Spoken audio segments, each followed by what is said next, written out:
Welcome to the Healthy and Wealthy and Wise podcast with global sales trainer and professional speaker, Lois Kofi. Each week, it is her goal to share inspiration and education for you to be, do, have the best health and wealth and wisdom for your life.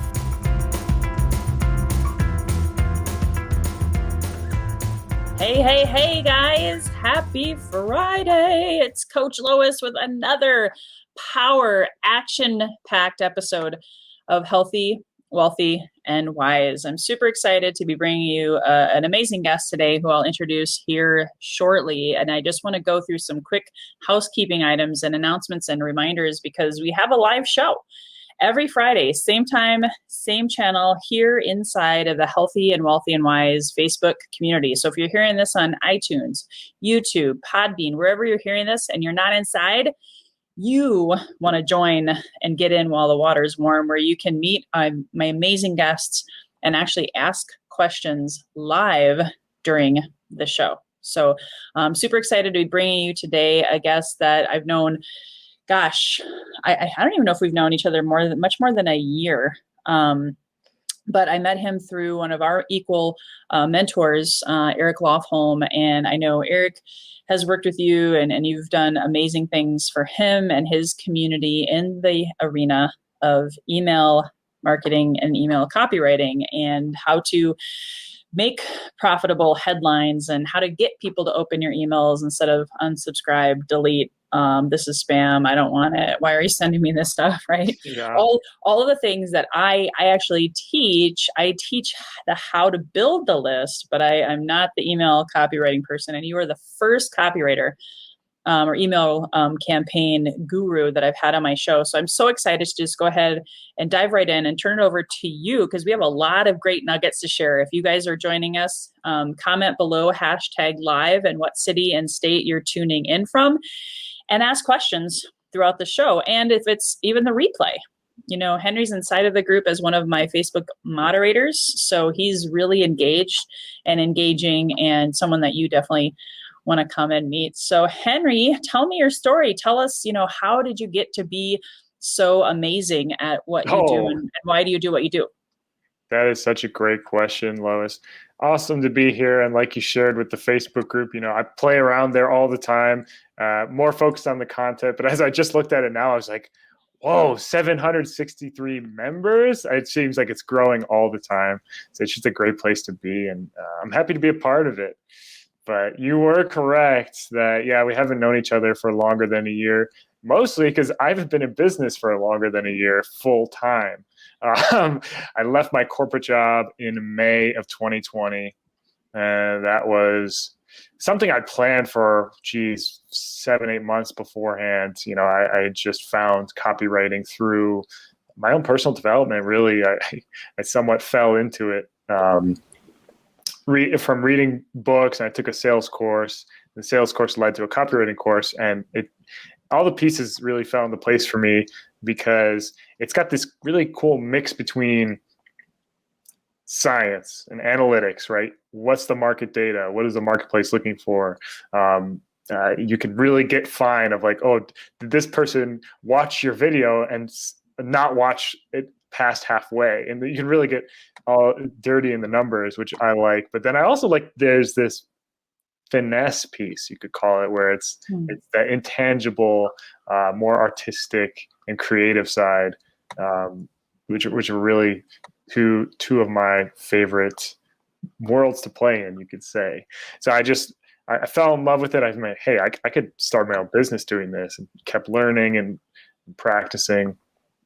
Here we are, so I did it part-time for a little while and made the switch in May. Which is pretty powerful when you think about it, guys. And I just wanted to acknowledge Sue says good morning from beautiful Bend, Sue, yes, Oregon. So thank you, Sue, for being here today. Super, super excited. If you guys are excited about email marketing and copy and stuff, and you know people who could benefit from this message, please hit the share button and share with your community so we can have more people joining us. But 2020 was obviously a big year to make such a big leap. How did you because I know there's a lot of salespeople and entrepreneurs out there who they had to pivot last year. I pivoted. I didn't have an email list. I knew nothing about that, online digital world of marketing. It's kind of a big, scary thing to go into that and shift into that. And you created a career out of it. How did you find the courage or whatever you want to call it to go and dive into that, a brand new thing in 2020? Wow, I love that question. I do have a great answer, I hope.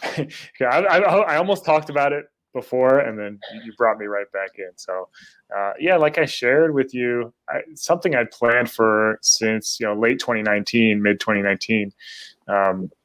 So when March rolled around, my boss, who's one of my greatest friends to this day and mentors, Bob Alexander, he was in on it. I had mentioned it to him, early in like December, January, because that was the relationship we had. It was man to man, not boss to employee, which was so great. He came up and he was like, "Hey man, I know you've got this plan and you're free to go along with it, but as considering what's going on, we'd also be more than happy to keep you on board, if that's the safer route, so to speak." And I had a lot of people tell me similar stuff of like, "Hey, this isn't the right time, with all that's going on." And some of it had an inkling of truth, but I really said to myself, I figured, you know what? It's never going to be the right time. There's always going to be an excuse, even if it looks gigantic. It's bottom line, something standing between you and your dreams. Mm. And so I just decided I'm not going to let that happen. I went ahead with my plan, and really, since so many people are online more than ever, it was it was like the right move. I think it was the right time. I would disagree with some of these folks where it's like, people need this service more than ever, and I'm here to supply it, on a full-time basis, pour all my time into it instead of, on the weekends or nights after my corporate stuff. That's really what it was. And it comes with coaching. So, Lois is a coach. I love coaching and coaches. I've got to 3 or 4. I lose count, but yeah, coaching is a huge. There's no such thing as over coaching, guys. Yeah. Right. There's a plug for all you coaches out there. I love it. You're coachable and humble, and you've learned so much in a short period of time, and you can help so many people. So you're right, guys. Don't wait on your dream, right? If you have a talent and a gifting and dreams that are kind of like your end game, use that as your fuel to fire you up and go for it. I love that. That's such a great nugget right there. And when it comes to people, because there's a lot of people out there who might still be skeptical, like, do email campaigns work? Oh, man. All of the things, the time, perhaps the money.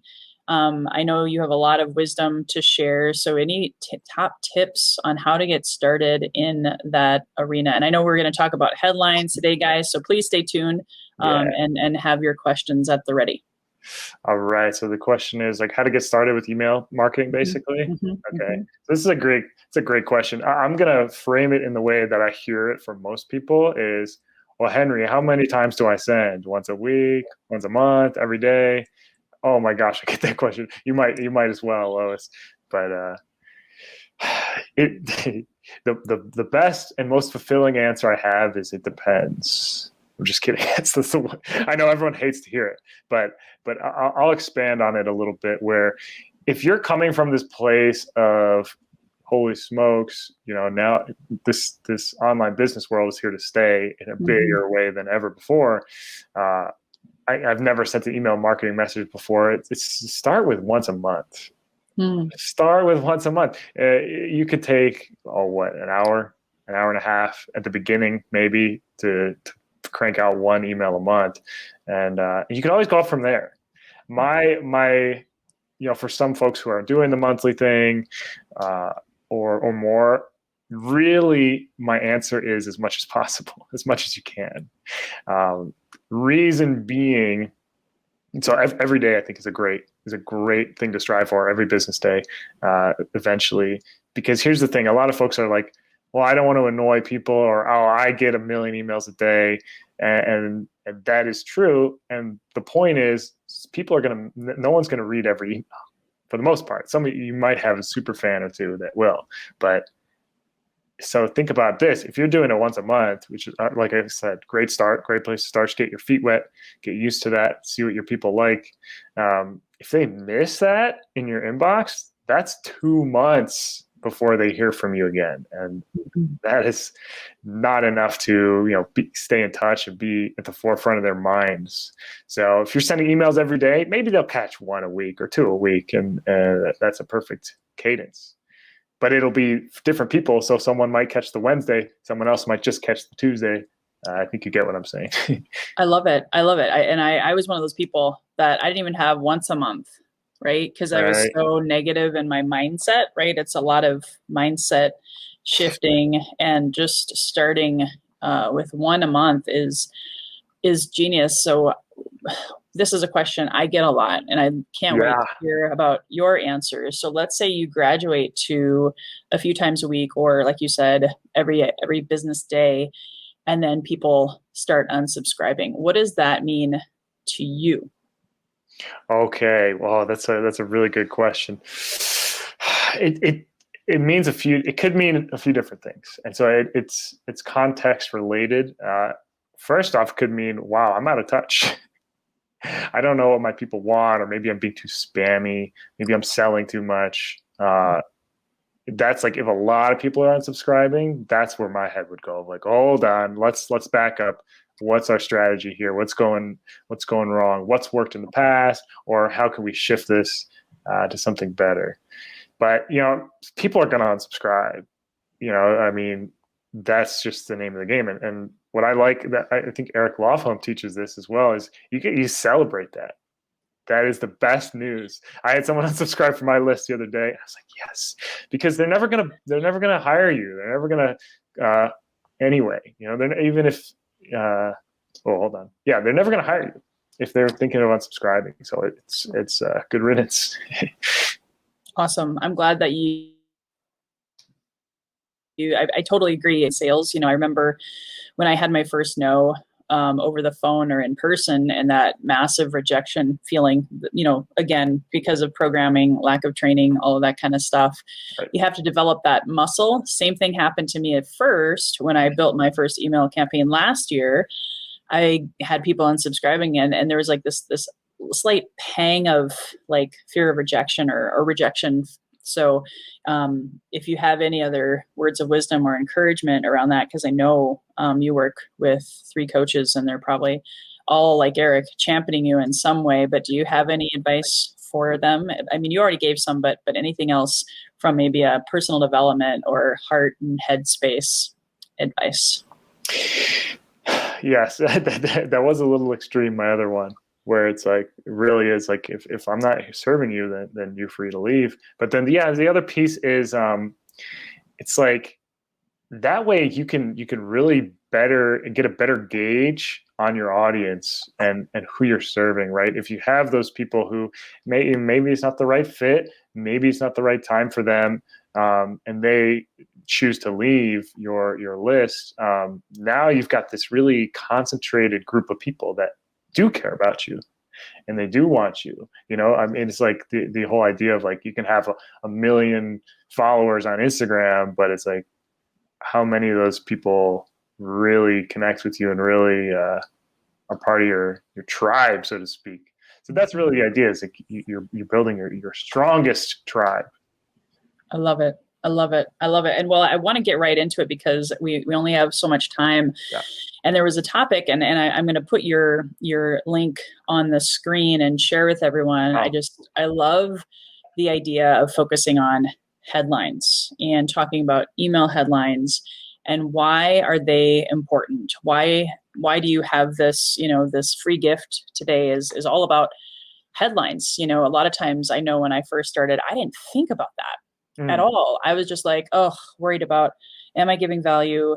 What am I putting in this email? But if you don't have a good headline, right, Henry, they may not even open it and get to see the content or the value. So I'd love to have you share more about Henry's headlines. Yeah. So what you're talking about, Lois, is my cheat sheet, how to write a killer headline. This is, if you go to henrysheadlines.com, it's right there. Get yourself a copy of this and look at it, reference it every time you need to write a headline. And wow, I just came off of my class that I do every Friday right before this, where it's a headline workshop basically. And the idea is everything has a headline. Everything has a headline. Of course, emails, we call it the subject line. If you're doing a podcast, you have a title for your podcast. That's a headline. If you're doing an event, if you're writing a book, I mean, I could go on and on. Essentially, it's the first piece that the person reads in your marketing message. Okay. And it has many functions where the first is to grab attention. I think that's what most people feel. And when we did our teaser video the other day, someone asked a question on, isn't like the most abrasive headlines get all the play? Is that still true? In a way, I mean, something that's popular is, I would call it more counterculture, you could say. Like, hey, you believe, the great example is this guy, Craig Ballantyne, who has these Facebook ads that are like, morning routines don't work. And it's like, I don't know what his product is. I haven't dove into it, but it's that idea of like, everyone's talking about the morning routine. How can you show up different? So it doesn't have to be that way. Is what I'm getting at. If success does leave clues, right? So that there's something to that, where if you can say something that's counterintuitive and teach people why it's the other way, for example, that works. But yeah, just coming back to email, I mean, gosh, a lot of folks see when you write an email, subject line's right up top on its own little pedestal, and lots of white space around it, and then you've got the content below. But when it's going out to your people, it's smashed and squished between hundreds of other emails. So you really have to keep that in mind of like, okay, how can I catch someone's eye in a split second when they're scrolling through their inbox? And there's a lot. You just made me think of something. Can I interject? Yeah, please. It's like dating profiles. Like if you ever saw the movie Stateless in Seattle, it got Meg Ryan's attention, or was it Tom Hanks? I forget who had the actual, but it was Sleepless in Seattle. They were looking for their lifetime love, their partner. So I think of that in headlines. You're right, because there's so. I don't know if you've ever counted. On average, we might get 100, 200 emails a day, depending on what you do for a living and what you subscribe to, Expedia, Amazon, you have all the personal ones. And how do you stand out? It's a great question. Yeah. And it's all about the email subject line. So if you get my cheat sheet, these are really universal. And what makes a great headline? Email or not, or if you're writing an article. Specifically for email, though, since we're talking about it, there are some subtle differences that you want to keep in mind for this title or this headline. First off is there's a character limit before you get that ellipses ... cuts you off. So you want to make sure the most important words are towards the front, towards the beginning. I think for Google, it's like 60 something characters before you get cut off, and it's different for different services. So, you can have a long subject line if you want, but just know that you're only going to get those first 60 characters or so. I mean, there's awesome classic headlines in like print newspapers that are like super, super long and they're awesome. But in email, you want to keep it pretty short. Plus, a lot of these Amazons, these giants that Lois is talking about, they try to cram in every word into their subject lines. So sometimes it's really powerful to have like a 1 or 2 word subject line. Like I sent to my list the other day, it was a confession time. That's it. In lowercase too. So it's like, you think some people are scrolling and they're seeing all these capitalized and stuff, and then they see this short headline and that catches their attention. What's this? And they see it and they, confession time. What's the confession? I got to see. Awesome. And can I ask you a couple of questions? And full disclosure, because I know it's somewhat hot off the press. I have not downloaded your free gift yet. So Okay. Confession time. However, I'm curious because I've heard so many different, philosophies on this. I've heard, misspelling, having like a misspelling, or emojis also can help. Or if you even change the name you're from, instead of saying Henry Klauke, you might say Henry's Confession, or something to really stand out. So if you can speak on any of those other little hidden tricks, or if those are in your cheat sheet, I don't want to give it all away, but anything else like that, any tricks? Yeah, no, those are not here. I mean, you don't necessarily want to aim for misspellings in headlines in general. Yeah, what you did talk about, the from name. I mean, that's something Ian Stanley, who we both are students of and fans of, he does that really well.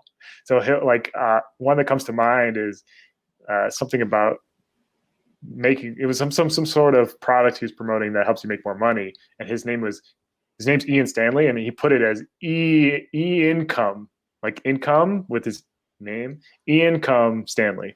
So it's like that stands out. With the misspellings and emojis, I'm not crazy about emojis and emails, especially because, and this might change, but now, I mean, people see email as more professional.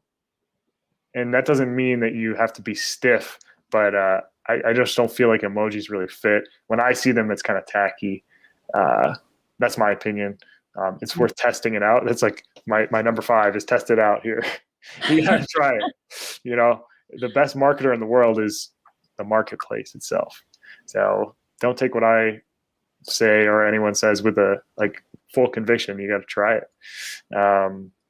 Test. Yeah. So do you do split test? Do you teach? I know I've not done much of this, but I've heard other gurus, my friends who are big into ClickFunnels or Infusionsoft and all these softwares, right? They'll send the exact same copy, 2 different headlines, different subjects, and send it out maybe 2 different times, 2 different lists, 2 different weeks. Any coaching around that? No, that's a really great tactic, especially because the results of some of those tests are astounding when I see them.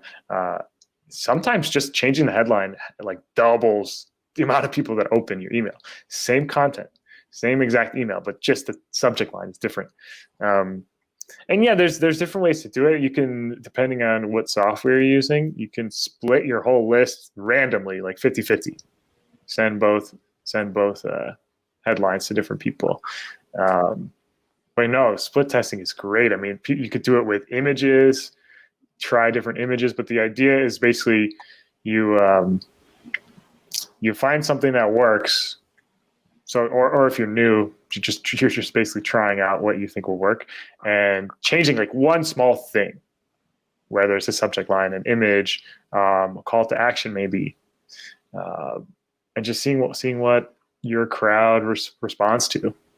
And then going forward, you can test other things, or eventually really collect some of the best practices for your list. And that's really there's no magic bullets to this. Every person's audience is different, so they're going to respond to different things. I love that. That's so true. And I know we talked about this. I can't remember if it was on the teaser episode or if it was just in the behind the scenes in the studio, if you will. Because I've hired coaches, right, to help me with list building. I would not just try to figure it out myself. That's my free advice, and I'm not just plugging Henry here, but you've said people have used different kinds of tools to kind of shortcut or figure out their best headlines. Isn't there a tool or something you mentioned? Can you tell more about that and the pros and cons to it, I guess? So that's number 4. Be careful with tools. This is awesome. Yeah, that's perfect tie-in.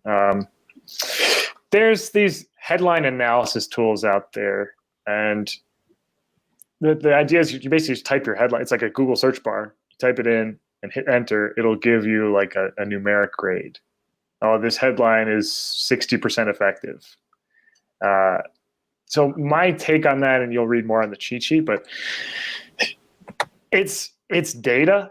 It's interesting. But what I find a lot of people do is they take that as like the end all be all final say. And that is like law.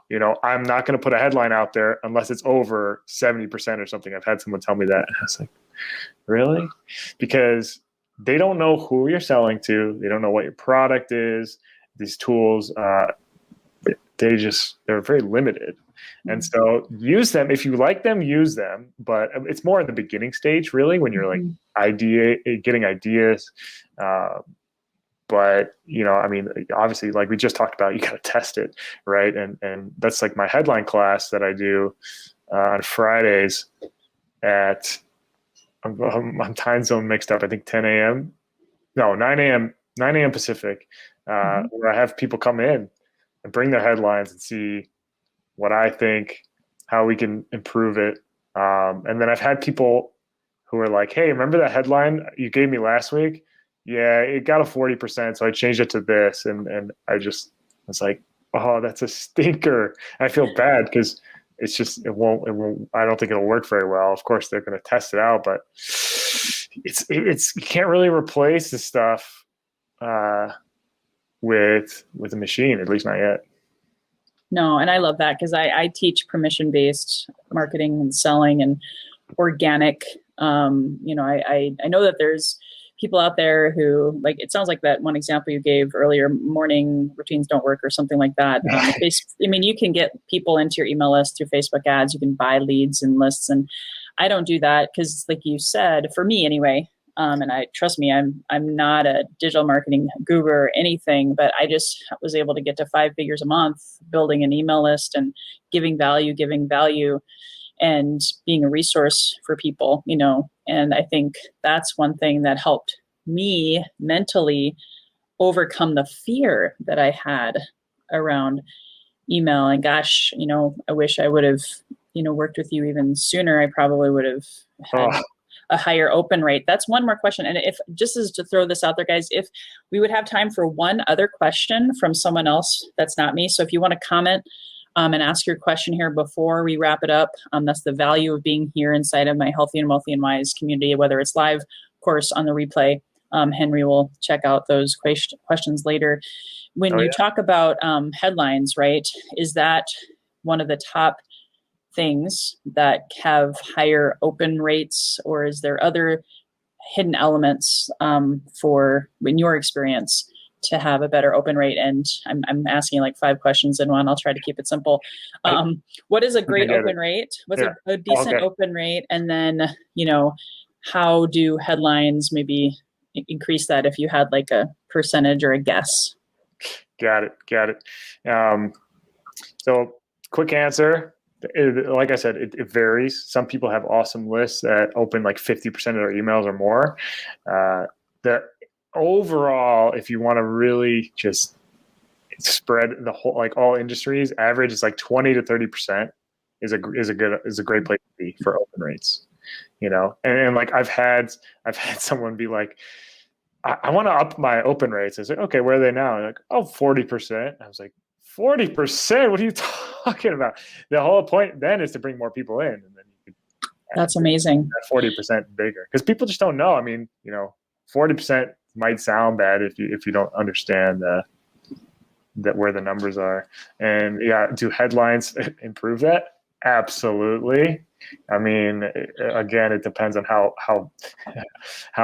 gnarly they were before and how better they are now. But it's really the only thing that can up your opens, because if they don't open, they don't see anything but the subject line. So of course that's where you got to tweak it there. I love it. And you make a good point.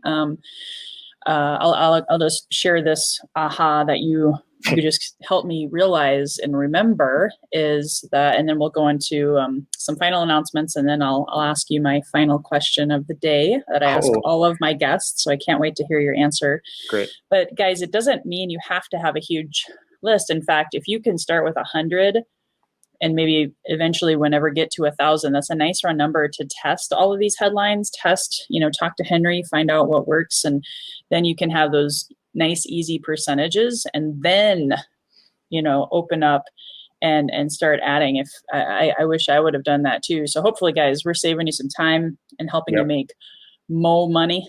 And I'll just add, just because it's relevant here, there's something called the click-through rate as well, which is what if you have a link inside your email, how many people are clicking on it, and that like average is pretty low, like less than 5%, like around 3 to 5% is a good number for that. Wow. Surprisingly enough, but yeah. That's amazing. Well, and that helps if you it sounds like you have a good foundation, good headlines. So again, guys, go to henrysheadlines.com. I'm sure you'll get on his list, right? And they'll hear about your Friday class too, I'm assuming, so that they'll all get plugged into that. Awesome. Cool. Well, you've given so much value here today. I'm always left wanting more from amazing guests like you. And I'm so grateful to have you inside of our Healthy and Wealthy and Wise community, guys. You want to join this community so you can meet Henry and all of my guests. And I also am launching a new course that goes right along with what we're talking about today. If you haven't already signed up, it's a free lead generation and permission-based selling mastery course, 5 hours over the course of 5 days. And it's a beta. So I need your help, guys. I want it. And normally I'll be charging something like $500 or more for it. You get it for free and you get to help me improve it.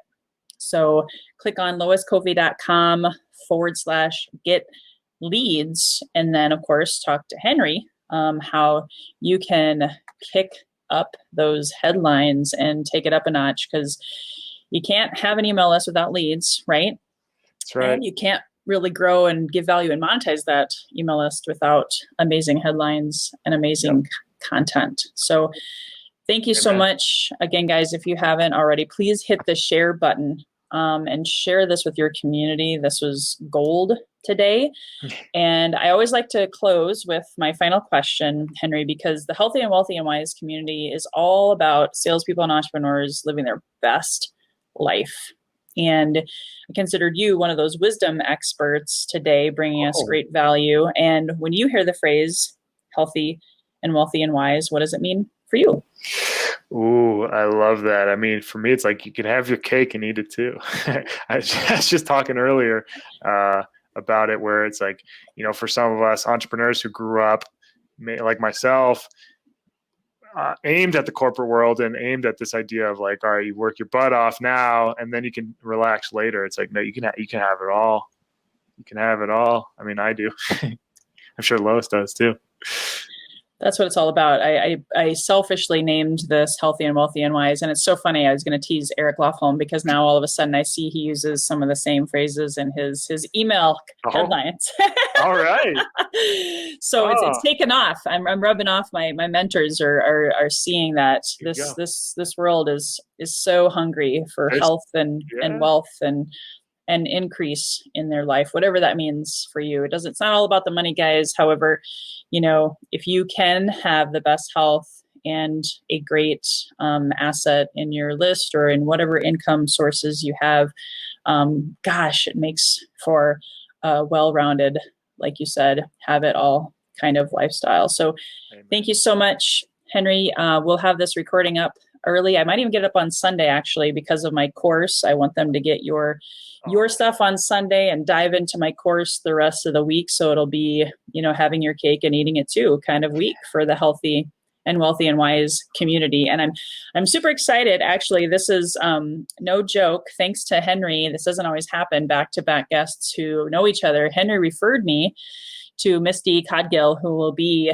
our guest next week in talking about the soul of your handwriting and how important it is to actually write with your hands and not just, text and do all the stuff we do now on keyboards, right? So it's going to change you. It's going to blow your mind. So please show up, bring friends, invite them to this community, and I look forward to seeing you guys next Friday. Until next time, here's to your best health, your best wealth, and your best wisdom. Thanks again, Henry.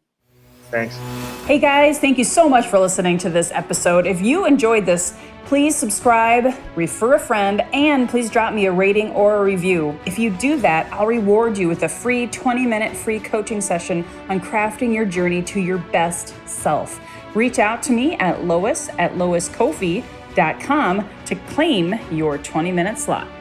Until next time, be healthy, wealthy, and wise.